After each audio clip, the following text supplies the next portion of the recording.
Alex Chemarov here at Movements for Life. Today's restorative segment is going to take us to the upper body. So specifically, we're going to focus in on the scaps and how the scaps, when they sit on the rib cage, they do need to move in all these different planes. So as we start moving those scaps around, we're going to get load to different parts of the upper body. So things like the pec, the lats, getting into all the trap and rhomboid. Since this is going to be a global movement pattern, we're going to have some hip movement, which is going to now bring the load down through the abdominal wall and down into the hips as well.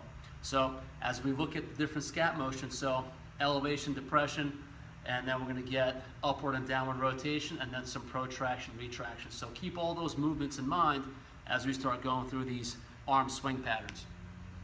So as I swing my arm, I don't really want to think about muscling my arm up and down. I want to really use my hips and pelvis to kind of throw the arm. So if you have more of a relaxed arm and just begin to chop it, just like a big karate chop, straight up and down. As my arm comes down, getting into a nice arch, very kind of deadlifty with my pelvis. So my hips are moving forwards and backwards more than up and down. All right, and here's my sagittal plane move. Think about what the scap has to do within that sagittal plane. So that nice elevation depression at this point, right? Getting some nice lat mobility as I go through my overhead chop. All right, frontal plane. I'm going to go through and move it within a frontal plane. So it looks a lot like a one-arm jumping jack. So again, I'm kind of throwing the arm with the hips. As my arm comes up overhead, my pelvis is going to go to the right. Going to get great loading through the whole lateral part of my body from armpit to hip. Going to get some opposite side groin. Never a bad thing. These feel really, really good.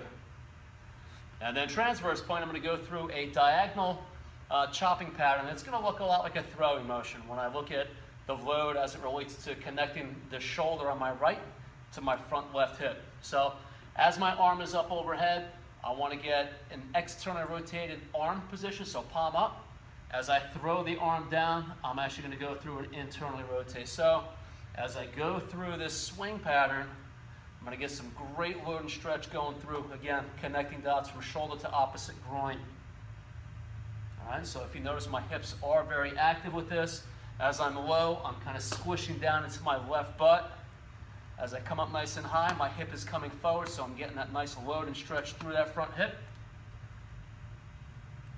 Palm is turning up to down. This is a big one. A crowd favorite. A lot of our tennis players, golfers really enjoy doing this as they're on the course warm-up, and it works really well just to start to integrate and get the body ready for what they're about to do. So enjoy this one. This one feels really good, opens up the whole body, gets the scaps moving.